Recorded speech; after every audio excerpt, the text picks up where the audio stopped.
Wapendwa wetu wasikilizaji wa Ibufuliru TV, tunawasalimu sana na kuwakaribisha kwenye maongezi yetu ya leo. Hapa ni Ibufuliru TV, tuko YouTube. Ukihitaji kufuatilia vipindi vyetu utatukuta huko, na jioni ya leo tuko pamoja na mgeni wetu ambaye tutakwenda kuongea naye kulingana na habari za nyumbani, na nitakwenda kumwalika mgeni wetu wa leo aweze kujitambulisha ili wanaotufuatilia waweze kumjua. Karibu sana. Asante bwana mtangazaji. Kwa majina naitwa Piero Kaluba, nikiwa tarafani Kongo, katika jimbo la Sud Kivu, katika jiji la Uvira. Asante sana. Piero, uko notable wa Haut Plateau, unajulikana sana na uko mtu ambaye ni muhimu sana kule.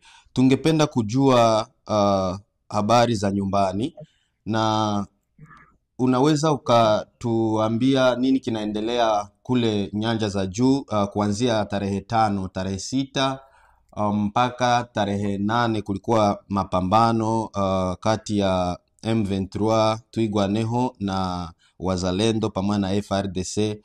Kwa sasa hali ikoje na hayo mapambano imeenda namna gani? Asante bwana mtangazaji kwa kunipa kauli. Mapambano hali nzuri kwenye nyanja juu za milima mirefu, hasa katika tarafa Fizi na katika tarafa la Mwenga, kwenye collectivization inayoitwa Itombwe. Hapo kumezuka mapambano makali kati ya Wazalendo siku ya kwanza na siku ya pili, kati ya Wazalendo na wale wahalifu wa Twirwaneho wakiungwa mkono na Rwanda. Na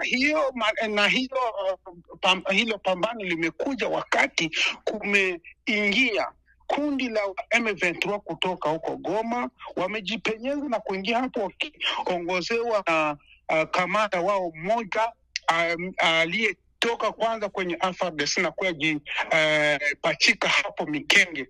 Na pambano limeanzishwa siku ya kwanza, wakapima kuvamia kambi la Wazalendo wanaoongozwa na Generali Kakobanya na Kalambi, lakini hawakuwahi kufaulu. Na hapo siku ya pili wakageuza mtuto na kuzunguka kwenye kambi wa FRDC, na hapo walipoingia na hapo wamewahi kufanya shambulizi likali, kwa sababu FRDC walikuwa hawajiandae vizuri. Na kwa leo kwenye kijiji ya Tuwe hao wamewahi kumiliki hapo, na silaha moja zimeporwa na hao wahalifu. Hiyo ndio hali tunayo kwa leo. Sasa wale wote wakaaji wenye wanaishi hapo Kitasha, wakaaji wenye walikuwa wakiishi Ngezi, wote wamewahi kukimbilia fasi moja kunapoitwa pale Kitasha, na wengine wamevuka Mikalati, na wengine wameanza kushuka katika Mwayo Plateau tunasema huko Kilumbi. Lakini vijana wakingali wanasimama imara tu na kuwazuia, kwa sababu wamepigwa kuendelea na kwenye Pwezero, na hao wakapata kipigo kikuu, na hao wakapoteza watu wasiokuwa chini ya 11. Umesema FRDC walikuwa hawakujiandaa, ama sio kushindwa? Naweza nikasema bwana mtangazaji, hawa vijana wa Twirwaneho ni wahalifu, ni wabandi, naweza kusema hivyo, kwa sababu wanaendesha mashambulizi ya kushutikia FRDC kwenye kulikuwa garde ya hao Wazalendo ni mbali sana na kwenye kulikuwa kambi ya FARDC. FARDC haikuwa na wazia kwamba wanaweza kukapitia na kufika hapo, lakini wamekuja kimagendo. Na kwa leo tunajiuliza, eske hawezi kuwa kwa FARDC wamoja wao walioonyesha jinsi watatembea na walifika hapo? Lakini kusema eti FARDC imeshindwa, naweza nikakwambia nakwambia bwana mtangazaji, hakuna siku FARDC imekwisha wahi kupigana na hao wahalifu. Kipigana nao utasikia wakina Nyarugabo na wakina Azarias wataanzalia, kwa sababu FARDC ina nguvu, lakini FARDC inaendelea kuwasikilia huruma, na ile huruma ya FARDC ndio inatuma kwa leo kuna shinda kali kuona gisi wa FARDC wanaendelea kupotea. Bwana Piero, utasemaje kama FARDC wanawasikilia huruma kipindi Twigwaneho imepiga Minembwe ikamiliki, imepiga Mikenge ikamiliki, ikapiga huko Rugezi, na sasa hivi wameshapiga hapo. So unasikia kama hao ni wenye nguvu kuzidi maybe hizo za FARDC? Mimi siwezi nikaitika hiyo, lakini unajua kwamba FARDC iko kwenye mazungumzo, wanajisimami kusema tunaangalia CCLF, tunachunguza kwenye CCLF, lakini hakuna siku FARDC ishaamua sisi tuanzishe mapambano, lakini hayawahi kufanya hivyo. Ndio maana mimi siwezi kaitika ya kwamba wana nguvu kushinda serikali. Ingekuwa wana nguvu kushinda serikali, nao wangekuwa wamekwisha dhibiti hata mji wa Uvira, hata Fizi, hata Baraka, hata kuendelea hata mpaka Kalemie. Lakini wanapambana kinagaubaga na hao wazalendo, lakini kusema eti wanashinda serikali, la, hiyo ni uongo mtupu. Maisha ya waraia hiyo sehemu sasa hivi, kuna wenye wameumia, hakuna wenye wamekufa, hawa waraia wa kawaida?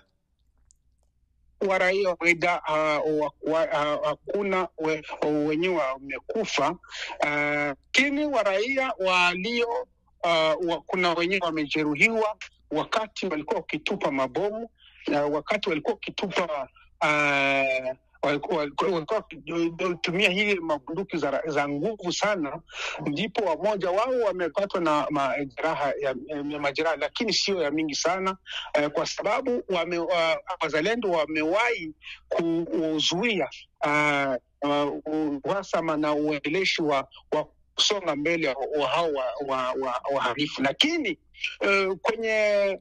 kwenye hao wazalendo kumepatikana wamoja wao kuwa na majeraha na wengine kupoteza maisha, lakini nao hao wahalifu nao wamepoteza watu wasiopungua walikwisha kulia, kwa sababu wamepima kusonga mbele, wenzao wakaia mkwaju na kuwatimua na wakarudia nyuma. Hiyo ndio naweza nikasema, lakini kinachotesa waraia huko, kwa sababu wamekwisha waondosha kwenye mashamba zao, wamekwisha waondosha kwenye manyumba zao.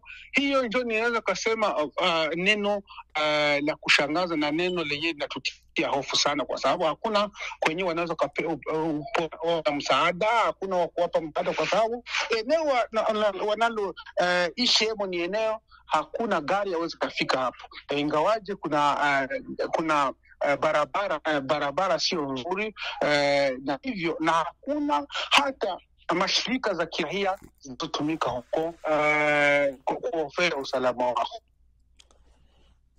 Asante sana. Sasa hivi Tuwe Rusanguku ni wanani wanamiliki hapo? Tuwe na Rusanguku kuna wazalendo na serikali ya Kongo na hao wahalifu, kwa sababu kuna vilima au mambugani wamoja wanaangaliana hivi sawa umbwa mbili zinaogombania mfupa.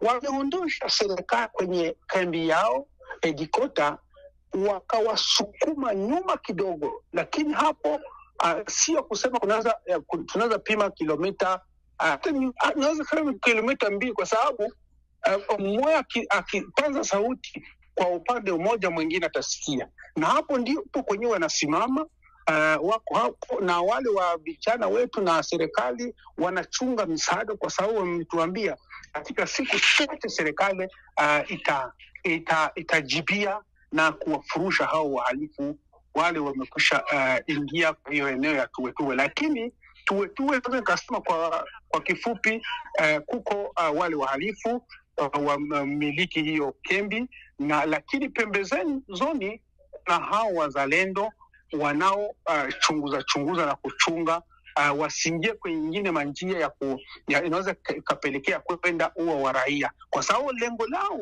ni kuua wa raia.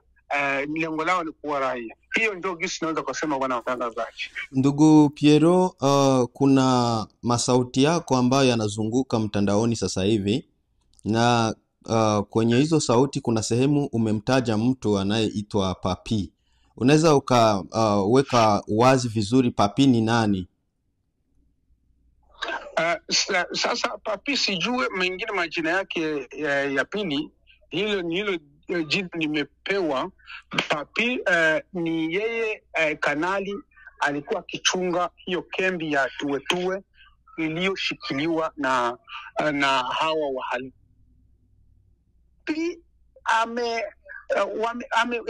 Amekuwa mshakiwa kwa sababu ya kuona Papi ameitisha kikao kati ya wazalendo na serikali ili wakamate azimio moja la kuanzisha pambano kamilifu la kufuruza wa hao wahalifu na kuingia Mikenge hata Minembwe.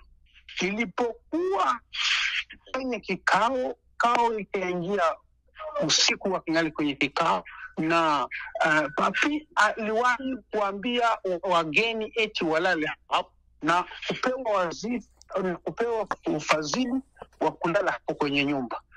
Mshangao kuona usiku, katika usiku hiyo ya shauri ndio siku yenye mhalifu atakuja na kuzunguka kuacha kambi za nguvu za wazalendo na kuingia hapo na kuwatimua. Na hapo mshangao, bwana mtangazaji, bunduki zote zilikuwa hapo, vifaa vyote vya serikali vyenyewe vilikuwa hapo vimewahi kubebwa. Sisi kama Watable sio mara ya kwanza kuona vitu kama hivyo. Minembwe tena serikali ya Kongo imeondoka ikaacha bunduki zote hapa, na hali iliyofanyika hapo kwenye Tuwe inafanana na jinsi serikali ilikuwa Minembwe ikaachia au wahalifu mabunduki, na hata na hapo Tuwe tena kuacha mabunduki na kukimbia. Lakini kwa leo huo kanali bwana Papi hivi tena amerudia na iko pale pembezoni, kwa sababu amesikia kwa komanda d'operation civil anakuja, yupo njiani kuya kumpatia msaada, sio tu msaada na kumuuliza jinsi bunduki zote zimeshikwa na uhalifu. Umeweza kusema pia kwamba huyu Papi ameweza kupokea rushwa ya dola 10,000. Kuna ushahidi wowote wa hizo pesa? Hiyo ni habari za mitandaoni, ni habari zinazosemwa kwa kila mtu kwenye mitandaoni. Hatukuthibitisha ya kwamba amepewa hizo pesa.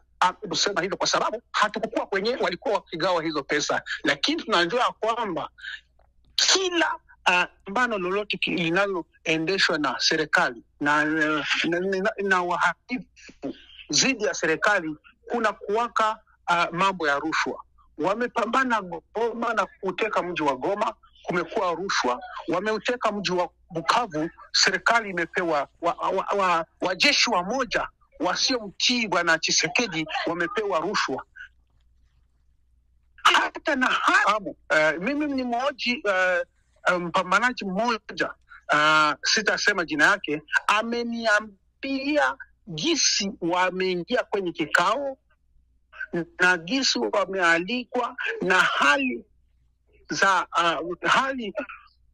kwa kuingia kwenye kikao na kuondoka na kurudia na kuondoka. Hata na usiku walimuambia eti bwana, umepanga vizuri walinzi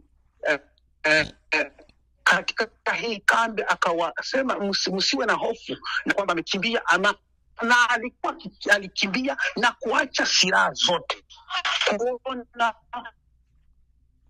kanali mkubwa captain, sio ni kanali. Nyuma yake ya uwezekano uweze kuwa ingine magade au ingine wengine walinzi wanaolinda, lakini namna gani mhalifu amepita kwa wale walinzi wote na kuingia kwenye edikota na kuingia kwenye shule na kukamata bunduki zote zenye kuwa hapo na hapo. Hiyo bwana mtangazaji, inatupa hofu kwa sababu tumekwisha ona vingi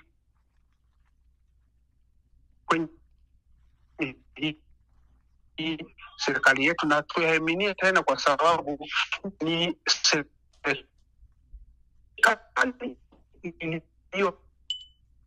iliyoundwa na rais aliyetoka. Swali la mwisho tukienda malizia, pia nasikia mtandao wako unatikisika sana. Kuna sehemu ulisema pia kwamba kama General Masunzu aliweza kufungwa ni kwa sababu ya wazalendo. Kivipi inahusiana na wazalendo?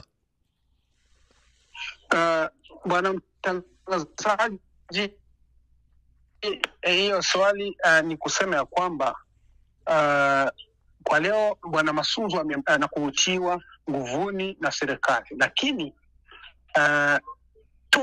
tukirudia nyuma kuangalia gisi mji wa Bukavu umekamatiwa. Mji wa Bukavu umekamatiwa, Masunzu alikuwa ndani, alikuwa katika hiyo mji, lakini wameondoka katika hiyo mji bila kupiga risasi au bila kushambulia. Adui ameingia bila kupiga hata risasi. Wakaja hapa Uvira, walikuwa wakina Kotazo, walikuwa wote na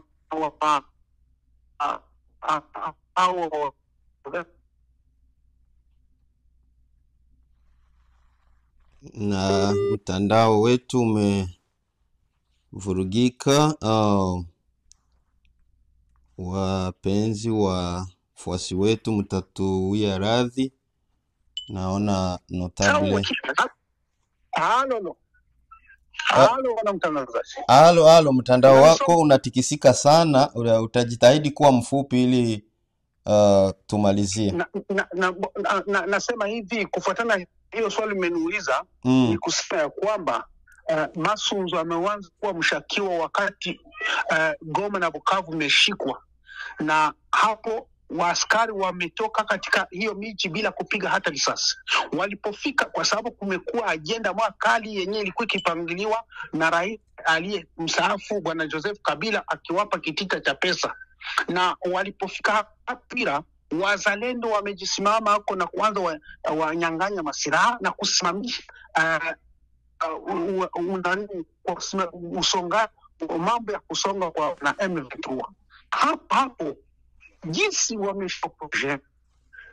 projet imeshindwa, ingekuwa wale wa M23 wameendelea na kukamata Kalemia na ingine nafasi, Masunzu hangekamatiwa kwa sababu Masunzu alikuwa amesha reisire projet. Lakini kwa kufuatana jinsi au wale reisire projet na akarudia tu sawa, yeye anaongoza hii zone de defense hiyo, na gisa na shakiwa yawezekana amekuwa mtu tu mwenye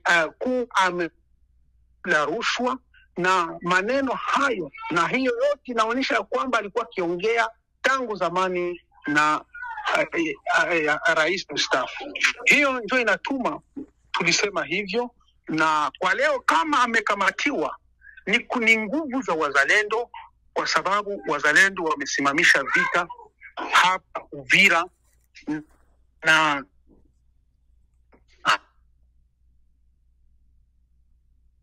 Halo. Alala. Naona ingekuwa mtandao wetu umekuwa shida kidogo. Halo ndugu Piero.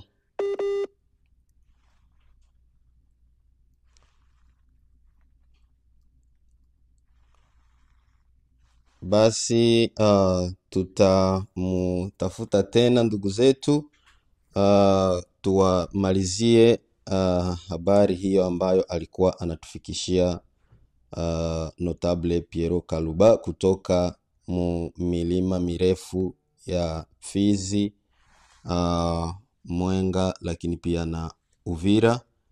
Asanteni sana wote ambao mnaotupenda, mnaotufuatilia. Hapa ni Ibufuliru TV. Unaweza ukafuata vipindi vyetu pale YouTube, lakini pia subscribe na ulike na share hata kwa mwingine, ili kwamba uweze kuwa unapata vipindi vyetu kwa muda sahihi kabisa. Jioni njema kwa wote. Chao chao.